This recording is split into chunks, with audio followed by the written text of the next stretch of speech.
नमस्कार, hornbill TV में आपका स्वागत है और मैं आपके साथ प्रिया बिस्ट। बुलेटिन की शुरुआत करेंगे इस वक्त की बड़ी खबर के साथ। मौसम विभाग के ऑरेंज अलर्ट को लेकर प्रदेश सरकार अलर्ट मोड पर है। सीएम के निर्देश पर आपदा प्रबंधन सचिव ने वर्चुअली समीक्षा बैठक की।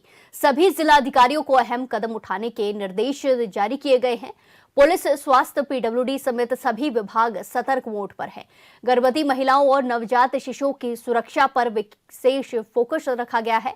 इसी के साथ आपको बता दें कि 23 जनवरी को भारी बारिश और बर्फबारी की चेतावनी मौसम विभाग की तरफ से जारी की गई है, जिसको लेकर सरकार भी अलर्ट मोड पर है। पुलिस, स्वास्थ्य, पीडब्ल्यूडी समेत सभी विभाग को सतर्क रहने के आदेश दिए गए हैं। गर्भवती महिलाओं और नवजात शिशुओं की सुरक्षा पर विशेष फोकस है। इसी के साथ आपको बता दें कि 23 जनवरी को भारी बारिश और बर्फबारी की चेतावनी जारी की गई है। मौसम विभाग की तरफ से प्रदेश में मौसम बदलने की संभावनाएं जताई गई हैं, जिसको लेकर अलर्ट भी जारी किया गया है। मौसम विभाग की तरफ से ऑरेंज अलर्ट कई जिलों के लिए जारी किया गया है, जिसको देखते हुए प्रदेश सरकार भी अलर्ट मोड पर है।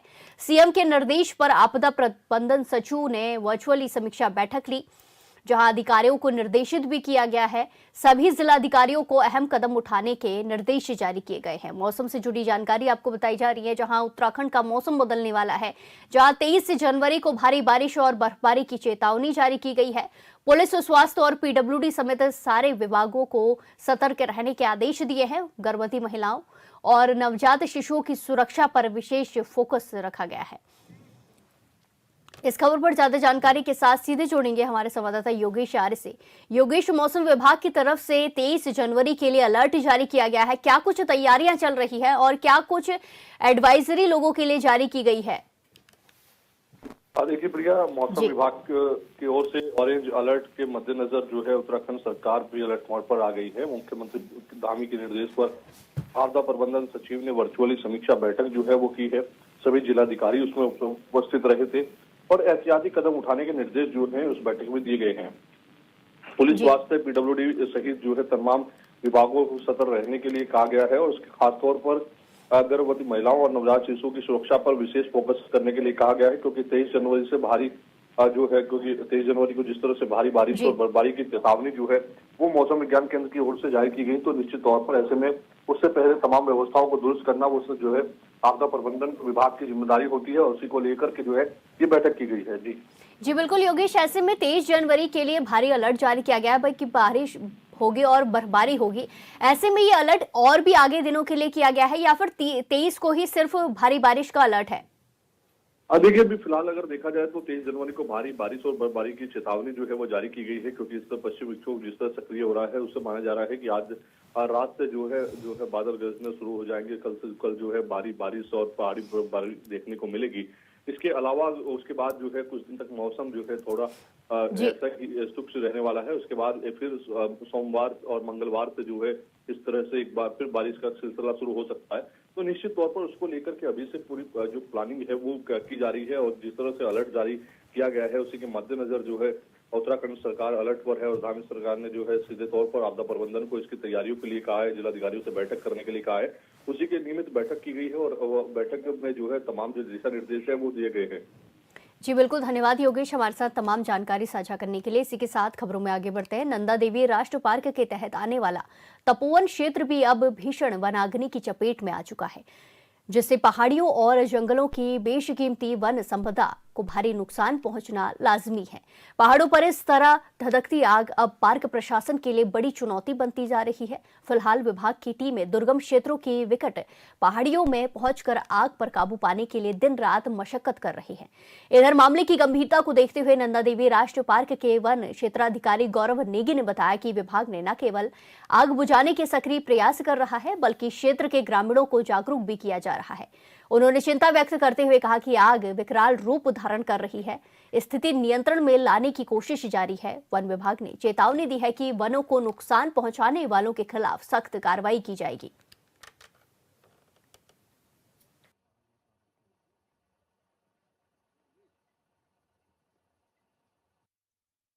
इसी के साथ खबरों में आगे बढ़ते हैं। केंद्र गृह मंत्री अमित शाह 2 दिवसीय दौरे पर हरिद्वार में हैं। ऐसे में बीती शाम को वो जूना पीठाधीश्वर स्वामी अवधेशानंद गिरी से मुलाकात करने उनके कनखल स्थित हरिहर आश्रम पहुंचे, जहां उन्होंने जूना पिता आदिश्वर अवधेशानंद गिरी का आशीर्वाद लिया। वहीं मुलाकात के बाद स्वामी गिरी ने बताया कि गृह मंत्री अमित शाह के साथ उनकी देश, सनातन और धर्म को लेकर विस्तार से चर्चा हुई है। उन्होंने कहा कि प्रधानमंत्री नरेंद्र मोदी के प्रयासों से ही धारा 370 हट सकी और अयोध्या में राम मंदिर का निर्माण हो सका। साथ ही उन्होंने कहा कि पीएम मोदी और अमित शाह के व्यक्तित्व के कारण ही दुनिया में भारत का मान बढ़ा है।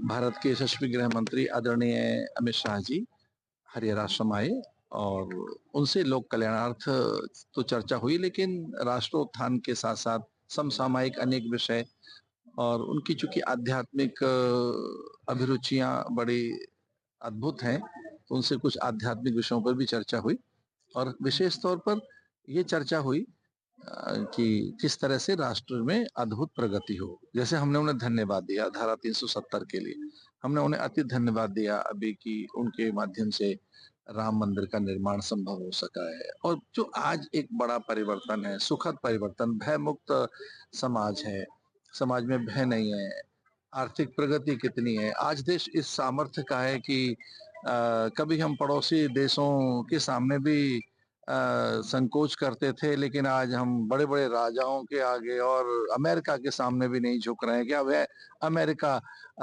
हमारी आंखों में आंखें डालकर बात नहीं कर पा रहा है। तो ये सामर्थ्य जो आई है माननीय प्रधानमंत्री मोदी जी के द्वारा, गृह मंत्री जी के द्वारा, कि आज देश में सामर्थ्य के साथ साथ वैभव आया है, प्रगति आई है, उस सब के लिए भी हमने उनको धन्यवाद दिया। इसी के साथ खबरों में आगे बढ़ते हैं। ऋषिकेश में आयोजित कार्यक्रम के बाद केंद्रीय गृह मंत्री अमित शाह रात्रि प्रवास के लिए हरिद्वार पहुंचे, जहां उनके लिए पतंजलि योगपीठ में ठहराव के साथ सुरक्षा के कड़े इंतजाम किए गए। पतंजलि योगपीठ पहुंचने पर योग गुरु रामदेव और आचार्य बालकृष्ण ने गृह मंत्री का भव्य स्वागत किया, पारंपरिक तरीके से गृह मंत्री का अभिनंदन किया।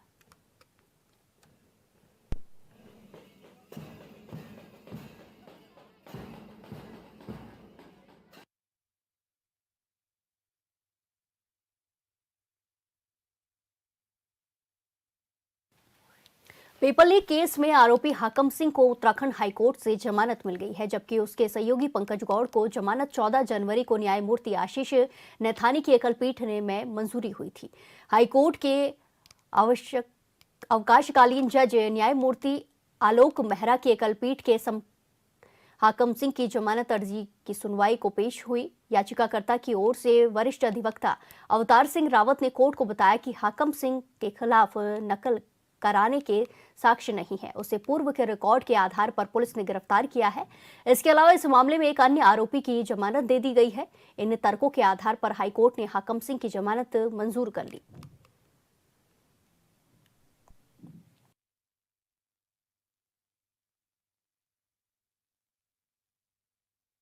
नहीं, हाकम सिंह का जहाँ तक सवाल है, हाकम सिंह को इस केस में हाकम सिंह का दूर तक कोई रिश्ता नहीं था। जबरदस्ती उसको इस केस में रोप इन किया। आप ये बताओ कि हाकम सिंह ना यूके SSC का चेयरमैन है, ना वो सेक्रेटरी है, ना वो प्रिंटर है, ना वो ट्रांसपोर्टर है, वो कुछ भी नहीं है। वो कैसे कर लेगा भाई? एक हाकम सिंह को आप सिंगल आउट कर रहे हैं, तो हाकम सिंह का कहाँ कंट्रोल है इसमें? तो इसका मतलब एक पॉलिटिकली उस बेचारे को बार बार एक बार मान लिया जाए इन्होंने भाई जब तक अथॉरिटी नहीं करेगी हाकम सिंह तो कुछ नहीं कर। वन भूमि बापू ग्राम संघर्ष समिति को तमाम संगठनों के पदाधिकारियों का लगातार समर्थन मिल रहा है। इसी क्रम में Uttarakhand Vikram tempo e rickshaw union महासंघ ने भी समिति को अपना समर्थन देने की घोषणा की है। गौरतलब है कि वन विभाग की ओर से 12 वार्डों को अतिक्रमणकारी घोषित किया गया है। इस पर उत्तराखंड परिवहन महासंघ के अध्यक्ष सुधीर राय ने कड़ा विरोध जताते हुए कहा कि ये समझना होगा कि इन क्षेत्रों में लोग कई पीढ़ियों से निवास कर रहे हैं। ऐसे मुद्दे को लेकर लोग कई दिनों से आंदोलन कर रहे हैं। उन्होंने कहा कि अब इस लड़ाई में व्यापक जन भागीदारी की जरूरत है और इस संघर्ष में पूरा उत्तराखंड उनके साथ खड़ा है। परिवहन महासंघ ने चेतावनी देते हुए ऐलान किया है कि अगर सरकार अभी भी नहीं जागती है तो समर्थन में एक दिन का चक्का जाम किया जाएगा। इसके बाद भी समाधान नहीं हुआ तो संपूर्ण उत्तराखंड बंद का आह्वान किया जाएगा।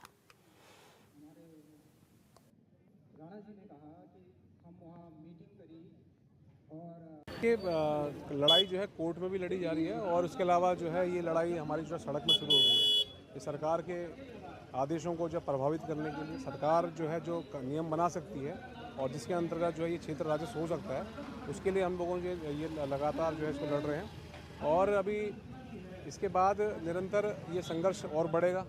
इसको हम जो है आक्रामक रूप भी देंगे आने वाले समय पे और उम्मीद करते हैं कि भाई इसके बाद हम जो है एक बहुत बड़ा सैलाब लेकर के सरकार के द्वार जाना एक कार्यक्रम हम रखेंगे और सरकार के द्वार जब पहुंचेंगे और कहेंगे भैया हमारा जो है क्षेत्र कब आप राजस्व बना रहे हो। देखिए आश्वासन कुछ नहीं है, बैठकें हो रही है, पेचीदे मामला है और पीछे जो बहुत ज़्यादा गलतियां जो डिपार्टमेंट के द्वारा की गई है, अनदेखी करी गई है और इसमें जो पूर्ण रूप से डिपार्टमेंट जिम्मेदार है। उसके अलावा एक स्टोरी जो हम बार बार देख रहे हैं, मीराबेन के जो क्षेत्र की जो स्टोरी लिख रहे हैं, ये स्टोरियाँ आपस में कट रही हैं।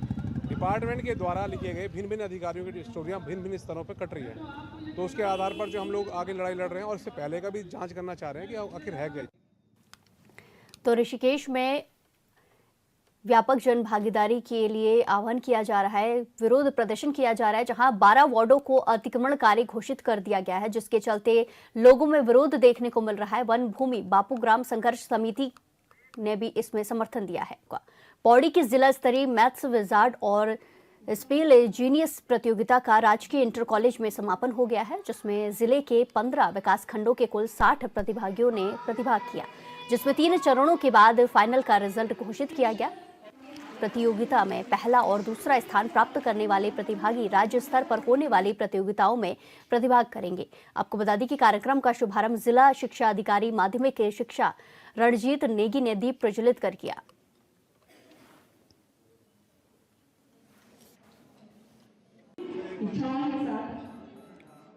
से आज ये जनपद स्तरीय math wizard and spell genius प्रतियोगिता का आज यहाँ राजकीय इंटर कॉलेज पौड़ी नगर में आयोजन किया गया। इसमें 15 विकास खंडों के 60 बच्चों ने प्रतिभाग किया। मैथ विजार्ड में 30 बच्चे और स्पेल जीनियस में 30 बच्चों ने प्रतिभाग किया। ये वो बच्चे थे जो विकासखंड स्तर पर प्रथम और द्वितीय स्थान इन्होंने प्राप्त किया था। जनपद स्तर पर इनके द्वारा प्रतिभागिता की गई। 3 राउंड की प्रतियोगिता के पश्चात इसमें से मैथ विजार्ड और स्पेल जीनियस में फर्स्ट, सेकंड, थर्ड बच्चों को चुना गया। अभी राज्य स्तर की जो प्रतियोगिता है वो जनवरी के अंतिम सप्ताह में देहरादून में प्रस्तावित है, जिसमें हमारे यहाँ से मैथ विजार्ड में प्रथम और द्वितीय स्थान प्राप्त जो बच्चे हैं और स्पेल जीनियस में प्रथम और द्वितीय स्थान प्राप्त बच्चे प्रतिभाग करेंगे। अभी दिशा निर्देश हमें इसके लिए प्राप्त नहीं हुए हैं। अभी दिनांक स्थान तिथि जो है वो अभी इसकी सुनिश्चित नहीं हुई है। सर ऐसा तो जैसा आप लोग जानते हैं वर्षों से हम लोग बच्चों पे काम कर रहा हूँ मैं तो, और ईश्वर की कृपा से बहुत सारे बच्चे नवोदय में पढ़ रहे हैं, 30 से ज़्यादा बच्चे। और ये दूसरी बार है जब हम मैथ्स विजार्ड में जिले में फर्स्ट आए हैं, तो ये कांस्टेंट हम लोग मेहनत कर रहे हैं और बच्चे भी समझ रहे हैं इस बात को कि मेहनत के रास्ते पर चलने के कैसे बेहतर नतीजे आ सकते हैं। आज एक कमल हमारा इस बात को फिर साबित कर रहा है कि मेहनत अगर करेंगे तो उसका परिणाम जरूर मिलता है। और बहुत देखिए मैं तो जैसा देख रहा था सारे बच्चे बहुत अच्छा कर रहे थे और जैसा मैंने कहा उसके बाद एक सीमा के बाद तो ऐसा होता है फर्स्ट, सेकंड, थर्ड काउंट नहीं करता। बहुत बहुत बहुत मतलब टफ फाइट थी और बहुत अच्छा लग रहा था कि सारे बच्चे बहुत मतलब लगातार आंसर दे रहे थे। तो कुछ 1-2 नंबरों से कहीं रह जाता है, तो ये फर्स्ट, सेकंड, थर्ड इम्पोर्टेंट नहीं है। आप जिले में आए, मुझे लगता है सारे बच्चे सबको बहुत शुभकामनाएं। तो हमारे जॉल सर थे वो हमको छुट्टी के बाद एक्स्ट्रा क्लासेस चलाते थे और हमारी प्रधान अध्यापक मैम सियाल सर, और इनकी वजह से आज मैं फर्स्ट आया। तो मैं 3 से 4 घंटे पढ़ता था। अब आप राज्य में जाएंगे उसके लिए देहरादून जाएंगे? आर्ट का पेपर था और 15 ब्लॉकों के में मैं फर्स्ट आया और जब मैं देहरादून जाऊंगा तो और मेहनत करूंगा। और हमारे सर एक्स्ट्रा क्लास पढ़ाते हैं छुट्टियों के बाद और स्कूल में भी कभी संडे को भी पढ़ाते हैं और प्रधान अध्यापक मैम सियाल सर और उनको भी शुभकामनाएं। उन्होंने भी अच्छा किया। और मेरा नाम कमल सिंह है, मैं बिजनौर जिले में रहता हूँ। इसी के साथ खबरों में आगे बढ़ते हैं। प्रदेश में बीजेपी की सरकार सत्ता में है और जो सबका साथ सबका विकास की बात करती है और खासकर महिलाओं के विकास की भी बात करती है। इसी क्रम में महिलाओं को सही अर्थों में सशक्त बनाने और आर्थिक सामाजिक रूप से उनके हाथ मजबूत करने के लिए महिला सशक्तिकरण एवं बाल विकास मंत्री रेखा आर्य ने प्रदेश के बजट का 30% महिलाओं के लिए आरक्षित करने का सुझाव दिया है, जो पिछले 5 सालों से लगातार जेंडर बजट के तहत बढ़ाया जा रहा है। लेकिन इसका सही उपयोग कैसे होगा और पिछले 5 सालों में बजट के बढ़ने के साथ साथ महिलाओं के लिए सरकार की ओर से क्या क्या कदम उठाए गए हैं, रिपोर्ट देखिए। उत्तराखंड में 3 टर्म से बीजेपी की सरकार सत्ता में है, जो महिलाओं के उत्थान के लिए लगातार कार्य कर रही है और इसको और आगे ले जाने के लिए प्रदेश की महिला सशक्तिकरण एवं बाल विकास मंत्री रेखा आर्य ने प्रदेश के बजट का 30% हिस्सा महिलाओं के लिए आरक्षित करने का सुझाव दिया है। इस बारे में कैबिनेट मंत्री ने मुख्य सचिव को पत्र भी लिखा है। उन्होंने कहा कि प्रदेश की महिलाओं को सही अर्थों में सशक्त बनाने और आर्थिक सामाजिक रूप से उनके हाथ मजबूत करने के लिए ज्यादा धन की आवश्यकता है। पत्र में उन्होंने लिखा कि आगामी बजट में महिला केंद्रित योजनाओं के लिए 30% धन आरक्षित किया जाना चाहिए और हर विभाग में इस नीति का अनुपालन भी सुनिश्चित किया जाए। देखिए, कल चीफ सेक्रेटरी को एक पत्राचार किया गया जिसमें जो स्टेट का जो बजट है उस बजट में संबंधित विभागों को आवंटित होने वाला जो बजट है उसमें 30% जो है वो जेंडर बजटिंग की जाए, ताकि जो एक जब 30% की जब हम जेंडर बजटिंग करेंगे तो स्वाभाविक रूप से जो एक लैंगिक समानता को हम लोग प्रमोट करना चाहते हैं वो इसमें सुनिश्चित होगा। स्वाभाविक रूप से कुछ ऐसे विभाग है जहां पर जेंडर बजटिंग का क्या औचित्य है, ऐसा करके भी प्रश्न बनता है, जिसमें शायद आप PWD मान लीजिए, PMGSY मान लीजिए कि इसमें महिलाओं के लिए क्या कल्याण इसमें निर्धारित हो सकता है। इस प्रकार के भी विषय बनते हैं, जो कि मैं समझती हूँ कि इन विषयों का कोई औचित्य नहीं है। यदि 30% बजटिंग उसमें व्यवस्था होती है तो महिलाओं के लिए जिस गांव से सड़क जा रही है उस गांव की महिलाओं के लिए, चाहे वो सोलर लाइट हो या अन्य डेवलपमेंट का कोई वर्क हो, तो उस 30% में उनके डेवलपमेंट के लिए कहीं न कहीं वो बजट आरक्षित हो जाएगा, तो उस मद में उस क्षेत्र की महिलाओं के लिए काम किया जा सकेगा। मंत्री रेखा आर्य ने बताया कि प्रदेश में लगभग 2 दशक से जेंडर बजटिंग की व्यवस्था लागू है, लेकिन शुरू में इसमें बजट का कम हिस्सा दिया जाता था। उन्होंने कहा कि भाजपा सरकार ने पिछले 5 सालों में हर बार जेंडर बजट को बढ़ाया ही है। गौरतलब है कि उत्तराखंड में जेंडर बजटिंग पिछले 5 वर्षों में 2021 से 22 से 2025 से 26 तक कुल बजट का औसतन 14 से 16% हिस्सा रहा है। तो इसका ध्येय पूरी तरीके से यही है कि बजट में किसी भी प्रकार से महिलाओं को एक जो निर्धारित हमने न्यूनतम मांगा है कि 30% किया जाए, उसको जो है CS जो है उसे सुनिश्चित कराएं, ताकि लैंगिक समानता भी, संसाधनों का सही उपयोग भी और सही बंटवारा भी, ये सब चीज जो है उस माध्यम से सुनिश्चित हो पाए। तो एक कोशिश है और मैं यही उम्मीद करती हूँ कि कई बार जो है हम इस बजट 30% बजटिंग को कम भी देखते हैं। इस बार मुझे यही उम्मीद है कि हमारा ये जो 30% का निर्धारण है, यदि ये डायरेक्शन जाएंगे तो स्वाभाविक रूप से सभी विभाग में इसका अनुपालन होगा, तो एक लैंगिक समानता भी और महिलाओं की कल्याणकारी योजनाओं में उनकी सहभागिता भी जो है वो बनेगी। एक तरफ मंत्री रेखा आर्य की तरफ से प्रदेश की महिलाओं के लिए बजट का 30% हिस्सा देने की मांग को लेकर सुझाव रखा गया, तो दूसरी तरफ राजनीतिक गलियारों में इसको लेकर हलचल शुरू हो गई है। इधर कांग्रेस की प्रवक्ता प्रतिमा सिंह ने इस फैसले पर कहा कि एक तरफ मंत्री रेखा आर्य महिलाओं के सम्मान की बात कर रही है, लेकिन उनके खुद के पति महिलाओं के प्रति कैसी मानसिकता रखते हैं वो सबके सामने रहा। हालिया में आए उनके बयान पर किस तरीके से राजनीतिक गलियारों में हलचल मची वो भी किसी से छिपा नहीं, लेकिन उसके बावजूद भी मंत्री रेखा आर्य ने इस पर एक भी टिप्पणी नहीं की। पूरी भारतीय जनता पार्टी महिलाओं के सम्मान की बात जरूर करती है और इस बात को करके जनता को मूर्ख बनाने का काम भी कर रही है। एक तरफ रेखा आर्य जो है महिला सशक्तिकरण की बात करती हैं और वो कह रही हैं कि 30% से ज्यादा जो बजट है वो इस बार महिलाओं के लिए आवंटित होना चाहिए, और दूसरी ही तरफ उनके घर के जो लोग हैं वही महिलाओं का अपमान करने का जो है कार्य करते हैं। महिला सशक्तिकरण मंत्रालय विभाग उनके पास है, लेकिन आज तक वो ये बता दे कि महिलाओं की जो है अपलिफ्टमेंट के लिए उन्होंने क्या किया है। आपने खुद देखा कि अभी कुछ दिन पहले ही उनके जो है पति के द्वारा इस तरीके का एक अपमानजनक, अभद्र और शर्मनाक जो बयान महिलाओं के लिए दिया गया है, उस पर रेखा आर्या जी की चुप्पी ये बता रही है कि महिलाओं का सम्मान उनके घर में ही नहीं है और वो जो है प्रदेश की जनता को मूर्ख बनाने का कार्य कर रही हैं बजट सत्र से पहले इस तरीके के बयान दे करके। तो सच्चाई ये है कि भारतीय जनता पार्टी का कोई भी नेता हो, कोई भी मंत्री हो, कोई भी विधायक हो, इनकी नजरों में महिलाओं का सम्मान जो है शून्य है। यही वजह है कि प्रदेश में जब से भारतीय जनता पार्टी की सरकार आई है, महिलाओं के प्रति जो अपराध है वो बड़े हैं। 9 हिमालयी राज्यों में आज उत्तराखंड नंबर 1 पे है महिलाओं के प्रति अपराध के मुद्दे पे। तो बोलने से पहले सोचना चाहिए कि हम क्या बोल रहे हैं। क्या आप 30% बजट जो है वो आवंटित कर पाएंगे महिलाओं के लिए, उनके हक के लिए? नहीं कर पाएंगे। लेकिन हमें ये भी समझने की जरूरत है कि देश सरकार की ओर से आम बजट में जेंडर बजट का प्रावधान किया जाता है। जेंडर बजट में स्वीकृत राशि को विभिन्न विभागों के माध्यम से संचालित महिलाओं के उत्थान व सशक्तिकरण की योजनाओं पर खर्च किया जाता है। जेंडर बजट को किसी अन्य मदद में खर्च करने का प्रावधान बिल्कुल भी नहीं है, जिसके सही उपयोग के लिए मंत्री रेखा आर्य ने बजट जारी होने से पहले अपना सुझाव भी रख दिया है, जो कि महिलाओं के हक की बात है। लेकिन क्या ये बजट महिलाओं की जरूरतों के लिए उतना ही उपयोगी साबित हो पाएगा, ये देखने वाला विषय रहेगा। ब्यूरो रिपोर्ट, ऑनविल टीवी। उत्तराखंड में 3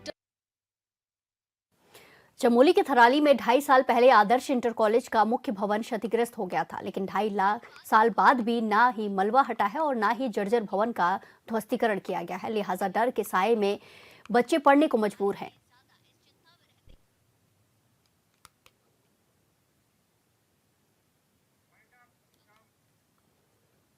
इस बुलेटिन में फिलहाल के लिए इतना ही। बाकी तमाम खबरों के लिए देखते रहिए हॉर्नबिल टीवी। नमस्कार।